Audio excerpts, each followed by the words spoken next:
Guys, hi. I'm Frank Hernandez, and this is the Healing Trail podcast. And I have Mr. Andrew Reiter. Hello. Guys, come hike with us today, and we're going to talk about mental health in terms of Andrew's perspective. And come join us, all right? Awesome. All right, guys, we are here at Dreamy Draw in Phoenix, Arizona. I'm here with amazing Andrew Reiter. Hey. Yay! Let's go. Andrew is blessing me today by hanging out with me. Andrew is actually someone that I really look up to, and when he gives me advice, I pay attention to it. And he's kept me on the straight and narrow.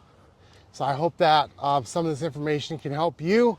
If you have an open mind and you're willing to learn something, this can definitely be beneficial. So without any more waiting, Andrew Reiter. Hey guys, so my sobriety date's 1/26/2019. I have a sponsor. I sponsor dudes, and I say that because that's what it takes for me to stay sober for long-term sobriety.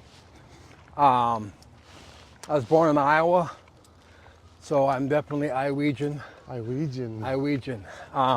Big, huge Hawkeye fan. Go Hawkeyes. I had a pretty, I would say, actually now that I think about it, kind of unnatural growing up. My father was a cocaine addict.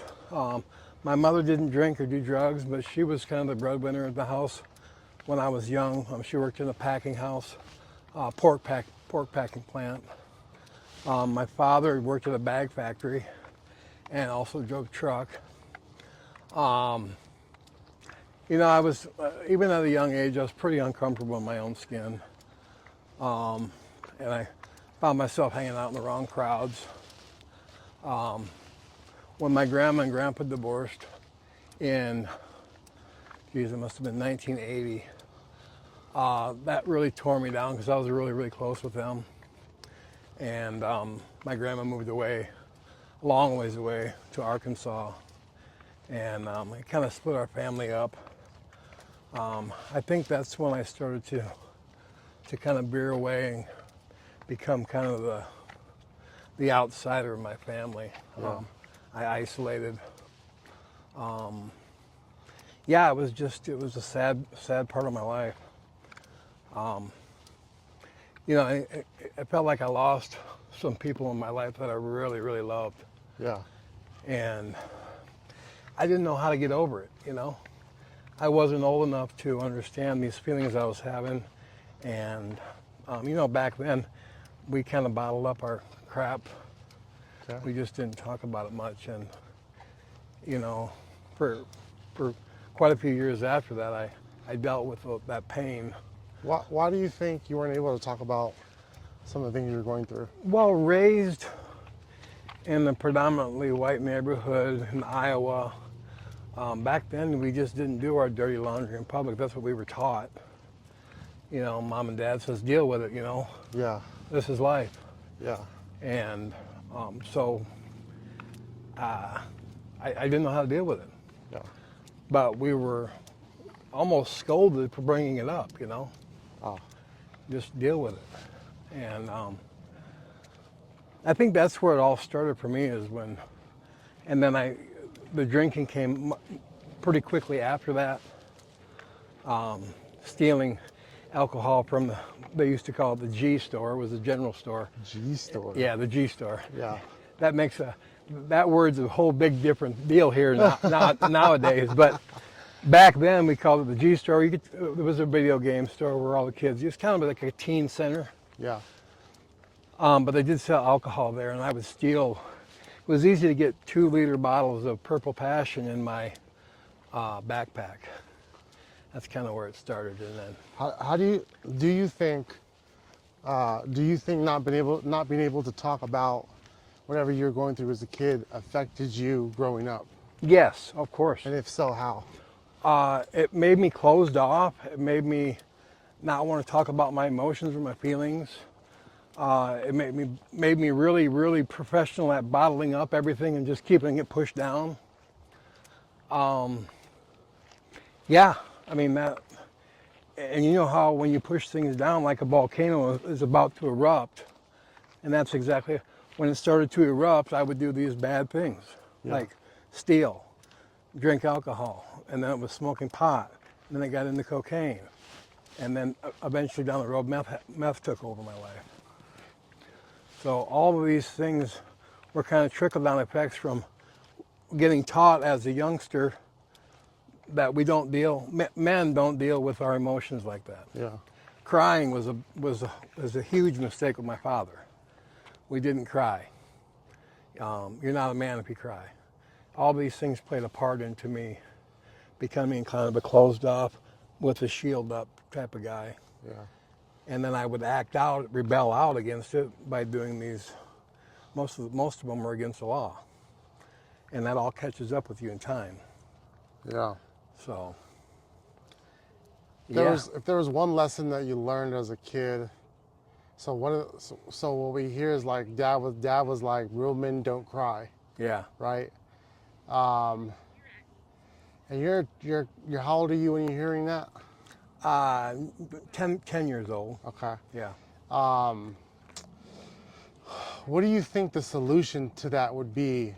Well, and this is gonna be like kind of hard to imagine, right? 'Cause Yeah. I'm hearing myself talk right now, and I'm like, man, I don't know how I would answer this. But let's say you're going back in time and you hear this, you hear this advice: real men don't cry, and you're 10 years old. I don't know how to even comprehend the solution to this. One of the questions that come to mind is like, what's the solution to that? I think the solution would be and listen, I'm never going to blame my parents for not talking to us about sharing our emotions and things like that, because listen, they weren't taught that either. I mean, they were taught the same thing they're teaching me. Yeah. You get taught what they've been taught. That I know that's how it works, because I've actually done that in my life too with kids. The solution would be, I wish the parents were more educated on things like it's okay to express your emotions. It's okay to talk about things it's uncomfortable to talk about. Those kinds of things, you know what I mean? Yeah. That we just didn't do in a small town in Iowa in the 80s or the 70s. Yeah. Yeah, it's just, I wished I knew the answer. I mean, I think that's part of it. What's part of the solution now as an adult? Well, yeah, I mean, I've learned that for me to stay sober and stay on the straight and narrow path, I have to talk about everything that comes into my brain, because if I bottle up anything, I'm off somewhere. Yeah. And I've only learned this in the last 6 years, so I'm still learning. You did amazing, by the way. Well, I learned a lot from you, Andrew. You, for the viewers out there, I want you to know that this man right here is. I've talked to this guy about things that I don't normally talk to anybody about, and he's been a real advocate for doing the right thing and sort of seeing the positive. One of the things I heard you say before, Andrew, was, and it really put things into perspective for me, was, what's your part? If I'm having an issue with something, you would ask a very golden question of gold, and the question would be, Frank, what's your part in it? yeah. And I say that because, listen, I'm a big God believer today, and I believe that people are put in your life by God. And I had a sponsor, my first sponsor ever in AA was, that guy saved my life, because he made me take a good long look at myself. And before then, I was never able to do that or wanted to do that, because I was so full of fear and shame and guilt, all that stuff that plays a part into that. This guy got it out of me, and this guy taught me how to talk to another man. And I was at that time I was beat, and I was willing to do whatever it took too. That's the other thing too. I have a 30-year gap of using and drinking, and I've been to rehab 3, 4, 5 times, but not until this last time I went in 2019 that I was willing to do it 100%. Yeah. And that's really what it comes down to. If this isn't a life or death situation for you, it's probably not going to work. Yeah. That's one of the things I've learned. But my sponsor says, listen, I'll come 51% if you come 50. He Yeah. was willing to come that extra 1%, but he goes, you got to take suggestions. And one of the suggestions that I need you to do is be honest and thorough with me. And that means we're going to talk about some really uncomfortable things. Yeah. But you're going to get out of this what you put into this. Yeah. And that hit me too. Why do you think that hits you out of everything? Because if I'm not willing to give, I'm not willing to get. And that's really what it comes down to. And I had that talk. You know, I have another mentor I talked to, and that's one of the things that I learned at my first halfway house that I went to is, listen, you're in charge of saving your own life. What you're going to get out of this, what you put into it. You're in charge of saving your own life. That's right. Yeah. I mean, all the knowledge you got, all the things, the education you've gotten, all these things that I've learned in rehab, I'm still the one that's going to be in charge of saving my life. I have to do these steps if I want to live. Yeah. And I've tried to do that to my best ability. Because let me tell you, I didn't want to live underneath the bridge any longer. Yeah. And that's where it got for me. And then you get into that, well, this is what I deserve because I put myself here. And I've lost all hope. The book talks about a hopeless variety. I was that guy. Yeah. What's Yeah. the book? And for those of us that are listening that don't know what the book is, what's the book? Alcoholics Anonymous. Okay. The big book, the big blue book. And would it be safe to say, in your opinion, that the Alcoholics Anonymous big book is a good reason why you're alive? Oh, 100%. 100%. Yeah. Without the steps, I would not be standing here with you today, believe me. Yeah. But I had to be willing. And that's the biggest thing is, as soon as I became willing, it made it so much easier for me to get straight, Yeah. you know? Willing is a very big word, guys. You guys know that if you've been following this podcast for it's young time of being around, you know that we talk about willingness a lot. Willingness, I like to get everyone's kind of perspective on what willingness means to them. You guys just, Andrew just mentioned willingness, and let's find out what willingness means to Andrew. And Andrew, if you wouldn't mind telling us what willingness means to you. Well, willingness, for starters, is being honest with yourself and being willing to take suggestions, because I've also figured out in the last 6 years that I'm not always right. Yeah. And before this, I thought I was right on everything. And wow, that was a big God moment, I'm not always right, what? And being able to acknowledge that today.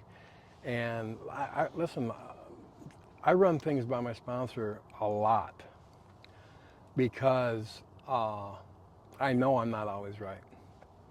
And I want to make right decisions today. So I run, it's not just my sponsor, but a lot of people I run stuff by. How do you know when you're making a right decision? You just feel it. I mean, it's a feeling. Yeah. And I've done the work, so I know also right from wrong. I mean, I know right from wrong. Yeah. Even when I was out there wheeling and dealing, I knew what was wrong and what was right. It was a decision I made, But it's always good to run things by people, especially if you're having any difficulty trying to get things done. Yeah. For me, it is anyway. What might be your advice to somebody who's struggling with willingness to do the right thing? Well, how honest do you want to be with yourself? Yeah. Get honest with yourself. Yeah, you have to. Get honest with your situation. Yes, that's right. Get honest with what your part is. Yeah. And you got to know that this is either, and I go back to this a lot, this is a life or death situation. Because if I continued on the path I was on, I can guarantee you I would have been dead. Yeah. No question about it. Yeah. So you have to be thorough and honest about everything in these steps. So, go ahead. No, you go ahead. So I wanted to just kind of move on from, and then my mother and father got divorced. Okay. And that was kind of a hard deal for me too. I was really close with, I'm still close to my mother. My dad died in 2000, but that split up hurt me too. And then, you know, I continued to use heavily. Even at my father's funeral, I was so messed up that they didn't even want me there. Yeah. And that's still kind of tough to swallow. Yeah. But you guys, it is part of my story. I wish I could tell you that I was there in a suit and tie and was, you know, grieving and all the things that I needed to do to keep myself sane, but I wasn't. I was masking it with drugs and just to get by. Yeah. And my brother was the same way. And it was just it's one of those things. But that was a pretty tough time in my life. But then, you know, my mom moved away back. She moved down where my grandma was in Arkansas. I stayed in Iowa. The backtrack though, when in my teens, so remember I was talking about doing these legal things, stealing, all this stuff. I got in trouble with the law, and Andrew. when I was 14, I got caught in 7th grade with a bunch of marijuana. Yeah. And they kind of when you get caught with as much as I had in a 4,000 person town in Iowa in 1983, Okay. it's like getting caught with 10 kilos of cocaine in Phoenix. You're going to go away for a while. So Yeah. I went to the juvenile jail. It really wasn't jail. It was a McCrossin Boys Ranch in Sioux Falls, South Dakota. That actually helped save my life too. I probably learned more about myself as a young man at that time. They used animals for rehabilitation, Belgian draft horses. Oh wow. And I got to do some really amazing things there that I would normally never have gotten to do. So that was actually, even being locked up was probably the best part of my teenage years, was being there. Wow.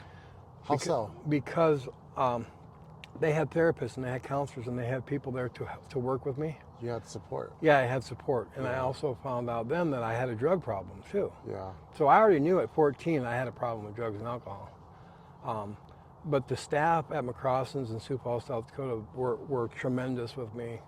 I grew up there. I really did, you know. I became a man while I was there. I didn't get out until I was almost 18 years old. Mm-hmm. I stayed there 4 years. A tremendous stay for me. I have nothing good things to say about that place. And their motto is a place for new hope. Was their what do they call that? Their motto. Yeah. This place meant a lot to you. It did. Yeah. Yeah. Yeah. What's one of the like universal lessons you learned from being there? I learned to put in a good hard day's work. It made me feel more confident about myself. Yeah. Me being a city boy from Iowa, I didn't really know, you know, my folks worked, but we never really had to work. You know, we were never really taught how to work and put in a good day's work and to make yourself feel good about being you. And I learned that at McCrossin's. I also learned about brotherhood, and I also learned about it was okay to share my feelings with another person. Yeah. Did that get me to stop using drugs? Obviously not, because I still got 20 years of using and drinking after that. But for that short period of 4 years' time was probably the best part of my childhood. Nice. Isn't that weird though? I'm locked up and that's the best part of my childhood. I have so many questions. Okay. Yeah. Are you open? Yeah, of course. Yeah. Yeah.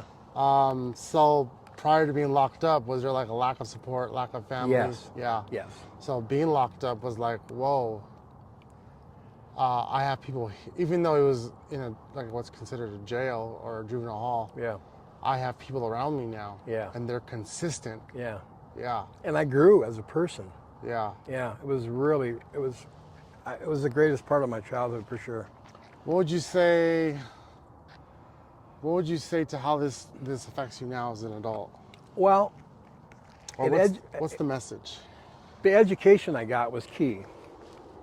Now, like I said, I still have 20 years after that where as soon as I got out, I lost all that, so I fell back into old behaviors really quickly.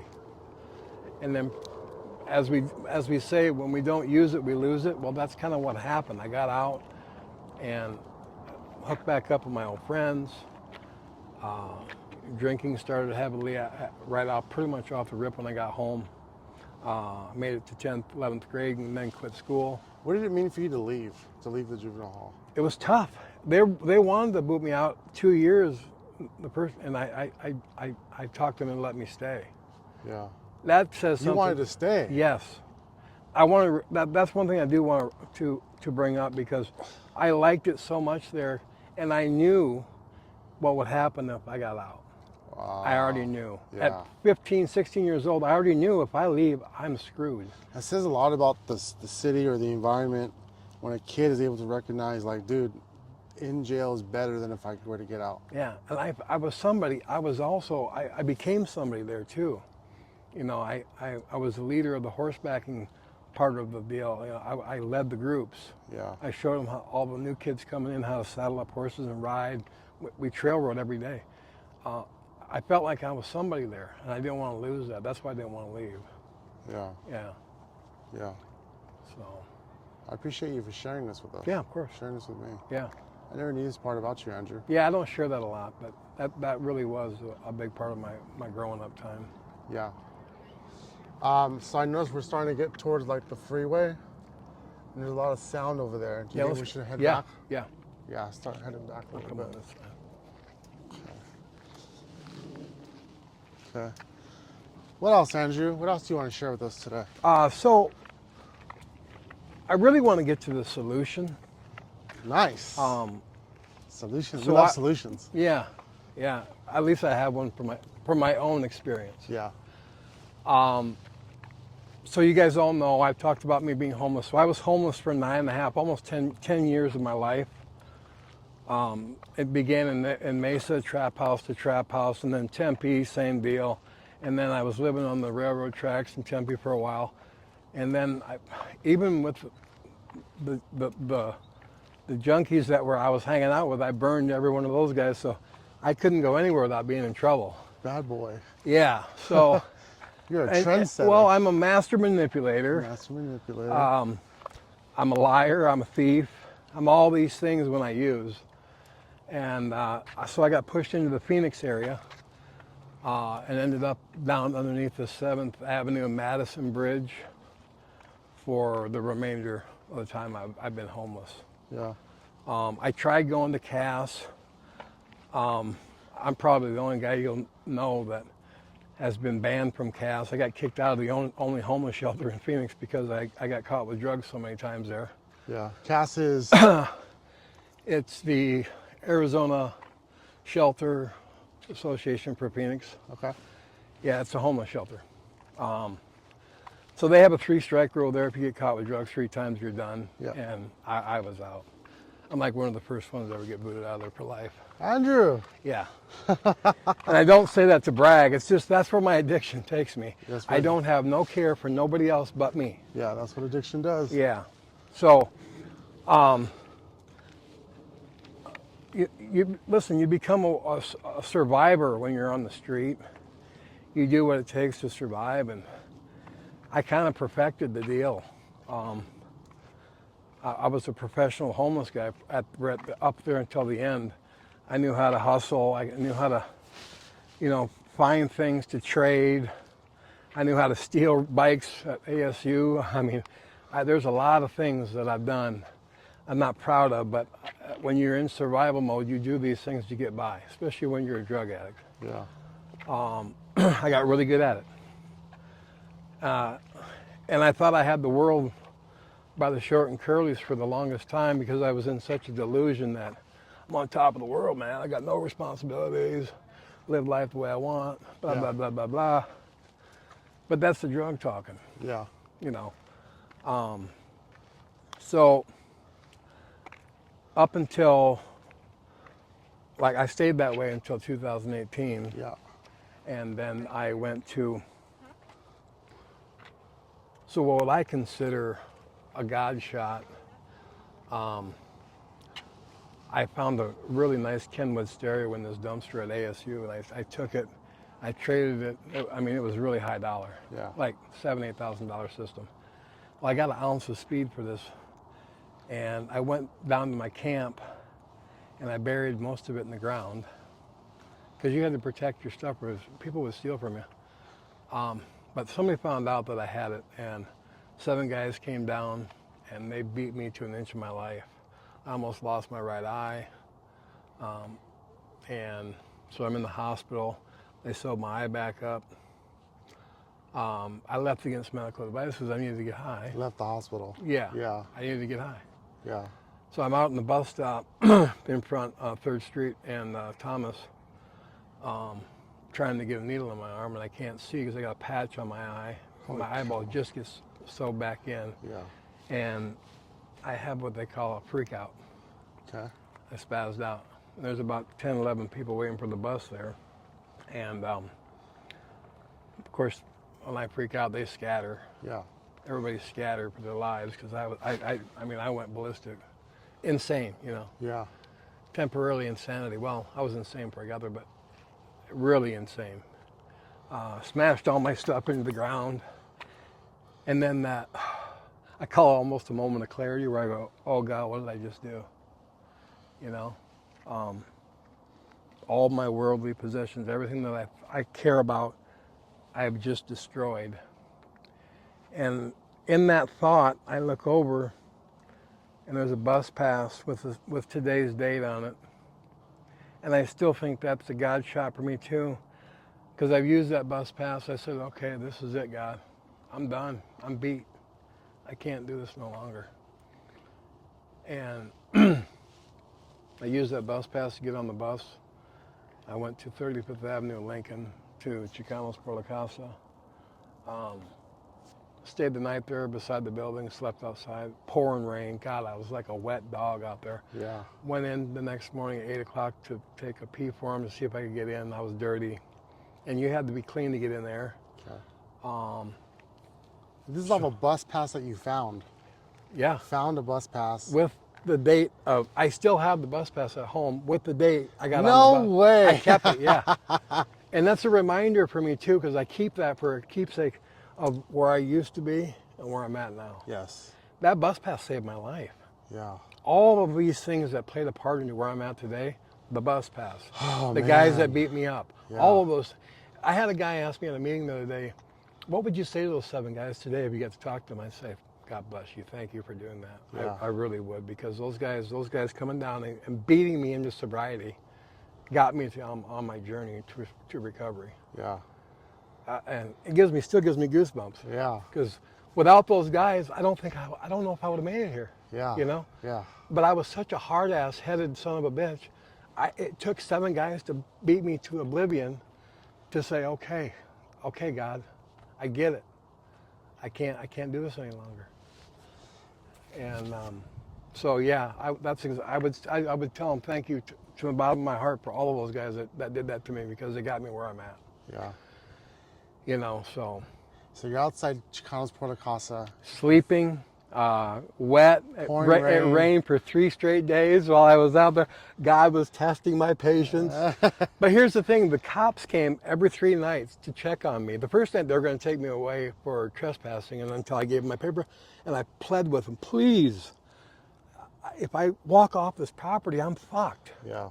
So they said, okay, Mr. Reiter, you got paperwork. You go, okay, I want you. The first time in my life the cops ever agreed with me, yes, you need to stay here. And God bless them for that. They checked on me the next night. They gave me one of those tinfoil blankets, some water. I think the guy gave me a couple Danishes too. I can't remember. It was a donut or something. Gave me some food. And they were praying for me. They even told me they were praying for me. I hope you can pee clean in the morning. It's funny to think about it now, but really, what super guys, you know, because you don't find that very often. So the 3rd morning I went in, and he's like, God, it could go either way, Andrew. He goes, but you are committed, so we're going to check you in. And I was like, praise God. Yes. Yes. And I don't want to jump through this, but listen, I have not touched a crumb of speed or alcohol since that day. Amen. Yeah. Let's go. And it's been 6 years. as of January 26th, Let's go, let's go, let's go, let's 2025. go. Yeah. I'm so proud of you. Thank you, buddy. Heck yeah. To be standing next to you right now and having this conversation. You know, there's the viewers that get to click on a YouTube channel and they get to watch this and they get to see the whatever 40 minutes, whatever it is, 50 minutes of these videos. Yeah. But for me, to be able to stand here next to you and share this moment and hear you talk about this, oh man, it's really like one of the secret reasons why I do this, because I get to be here and experience this. Yeah.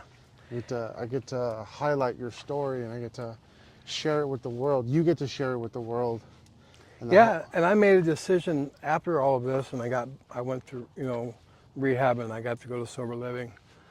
I met all these people that I've met, even from day one, are still in my life today. I've lost a few along the way, but a big portion of those people that I got sober with are still with me today. I've got a lot of mentors that have helped me figure out what I want to do with my life. Yeah. And I learned early on that helping people was what I wanted to do. My mom is an RN nurse. Okay. My sister was a pharmaceutical tech. So helping people. Is your mom still with us, Andrew? Yes. What's your mom's name? Deborah. Hi, Deborah.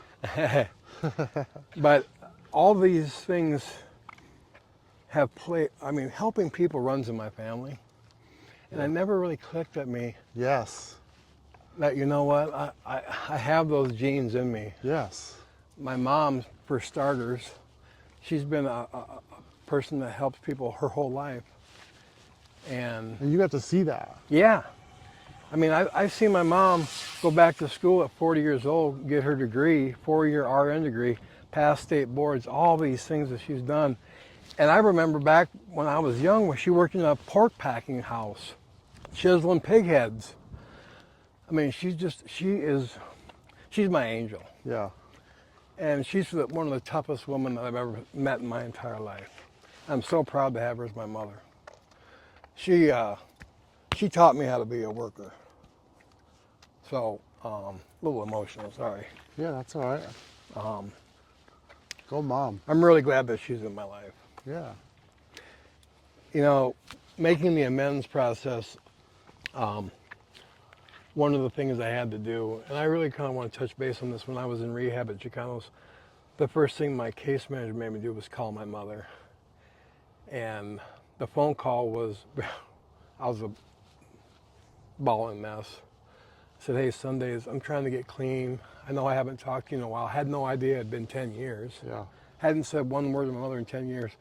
And here I am calling her, hey, Sunday's family day. Could you come up and see me? I'd like to see you. And her response was, Andrew, we moved to Missouri 7 years ago. And I had no idea. Yeah.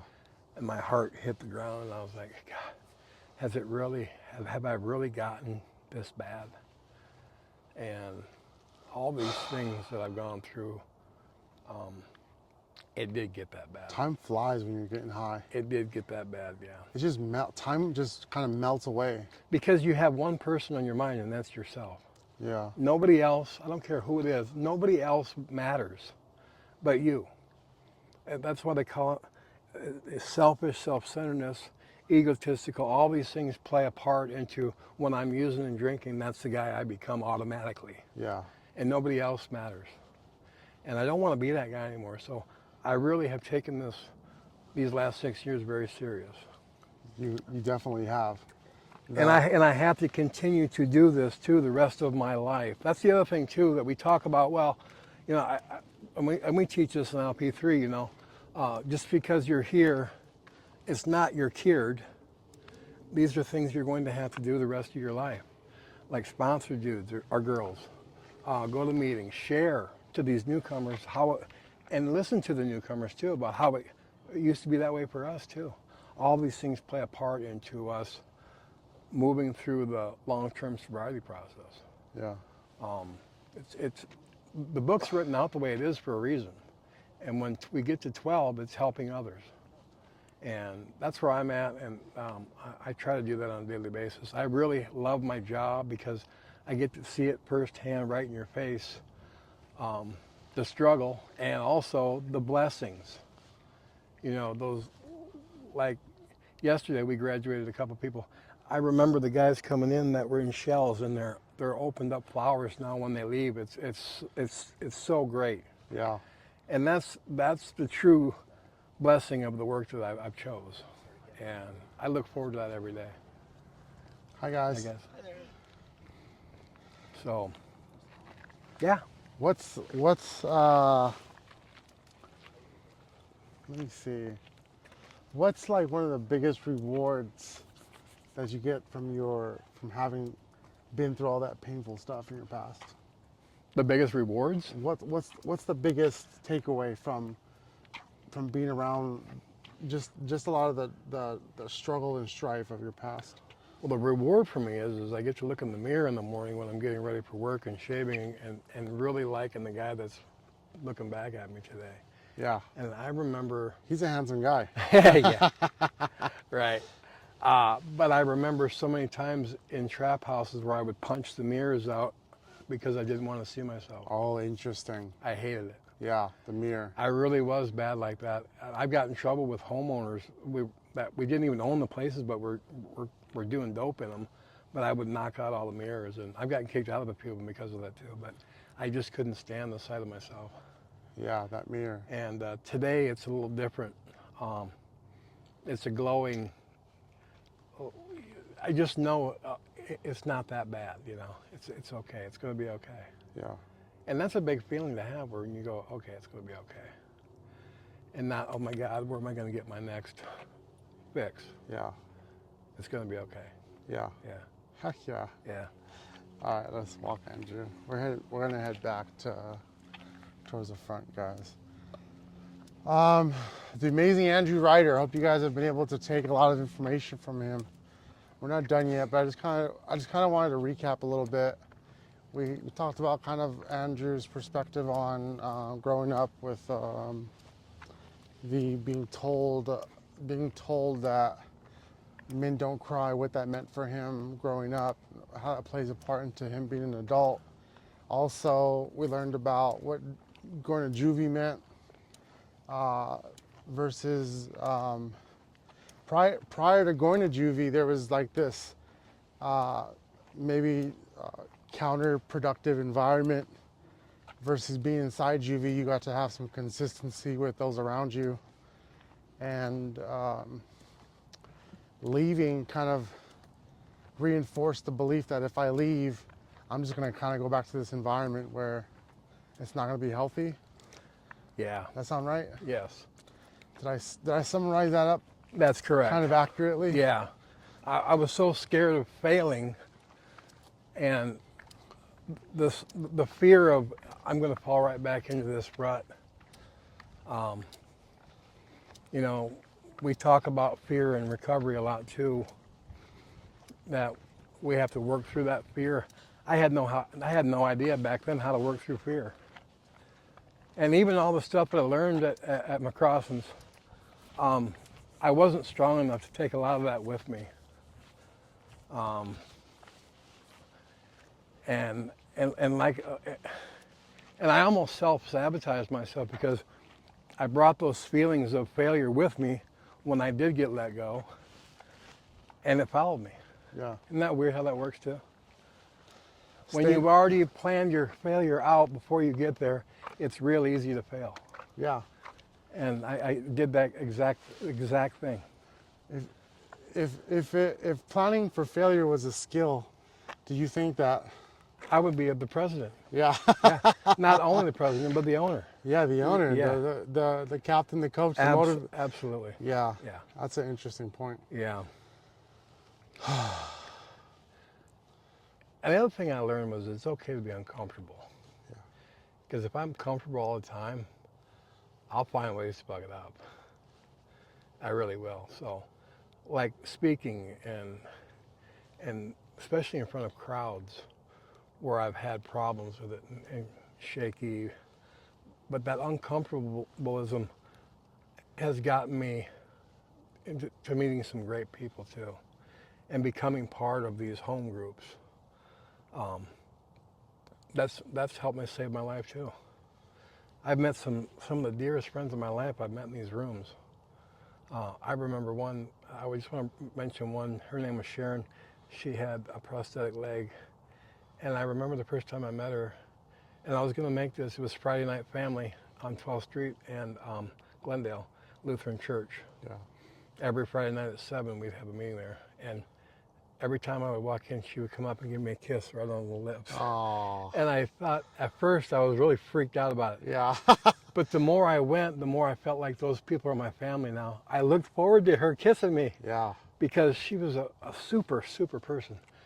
And, 30, 40 years of sobriety, and she's still doing the same thing. That's the kind of people that taught me. If they're doing it 40 years later, this is what I got to do. Yeah. And it's been a beautiful journey. Yeah. I've been so blessed with so many good people. I mean, if the journey is anything to a testament of the story, I can only imagine what it was like to be there. Yeah, it was amazing. Yeah. Yeah. It's like going to grandma's on Sunday to have dinner. Yeah. That's how home groups are to me. You know what I mean? That's amazing. Yeah. And they look forward to you. They kept telling me, keep coming back. Yeah. And I used to think that was such a cliche, but it really is. I mean, it says everything. Keep coming back, because if you don't keep coming back, we know what the alternative is going to be. Yes. Because we all know I'm a master at failure. And if I don't do the things that have gotten me to this point, what's next? I will fail. Yep. So,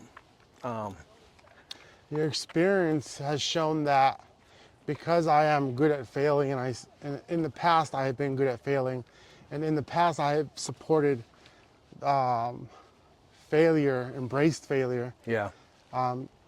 There's no mystery to what happens next. No, I know listen, if I quit doing this, I'm already writing my chapter for failure, and it will happen.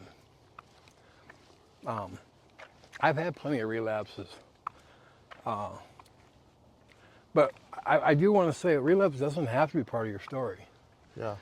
and I firmly believe that too. I struggled with the God thing in the beginning. For the first year, I used meetings as my higher power until I got a really good sponsor about spirituality, and I figured out who my higher power was and who I believed in that was greater than myself. Yeah. And today I call that person God, but it took me some time. I was so full of anger too. That was the other thing. And I lost all these people in my life, and I blamed God for that, and I didn't want no part of this God deal. And it took me going through the steps with the spiritual advisor to make me learn how to walk through those. And it really stemmed from fear.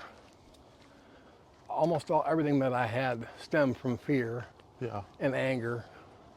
Whenever I'm working with somebody and they're coming to me with some problems and they're saying, Frank, I had this issue and this and this and this.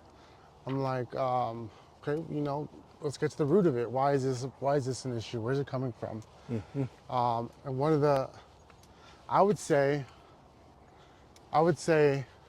that a good percentage of people base their decisions from an origin of fear. Yeah, I did for sure. And then one of the questions then becomes, is the person aware of it? Is the person aware that they're making decisions based out of fear as a motivator? For me, I've done it for so long, I didn't even know I was doing it. Yeah. They're kind of like lying. Yeah. I was doing it so much, living in it was like living a completely different person, but believing my own lies in the end. Yeah. And then looking you right in the eye and going, yeah, I'm telling you the truth, bro. I'm telling you the truth. And that was a complete lie. That's the kind of liar I was. Yeah. Yeah. Compulsive. Compulsive. Compulsive. Yeah. And not even compulsive, but believing my own lies. Yeah. Firmly believing them too. Yeah. And that's a scary place to be. when I can't differentiate the truth from the false any longer. And that's when you have, the book tells us about being alone. There's no other worse feeling than being solemnly alone because you don't know the truth from the false. And you have nowhere else to turn. And that's where it got under the bridge for me. Yeah. Yeah. Heck yeah. And that's a scary place to be because the next thing for me was I was planning out how I was going to kill myself. And thank God I didn't have the balls. I'm glad you didn't have the balls either. Well, because I'm a coward for one too when I use and drink. Yeah. So really recovery was my only answer. The 12 steps was the only thing. I know the 12 steps today were the only thing that was going to work for me. I just thank God I got the gift of desperation. The gift of desperation. Yeah. Because if I wouldn't have got that, I probably would have died. And I think I got that gift of desperation. It was either while the ass kick was going on, the kicking I took, or right after I got sewed up at the bus stop. Between those two events, I got it. And I haven't looked back since. Yeah. Yeah. Amen. Yeah.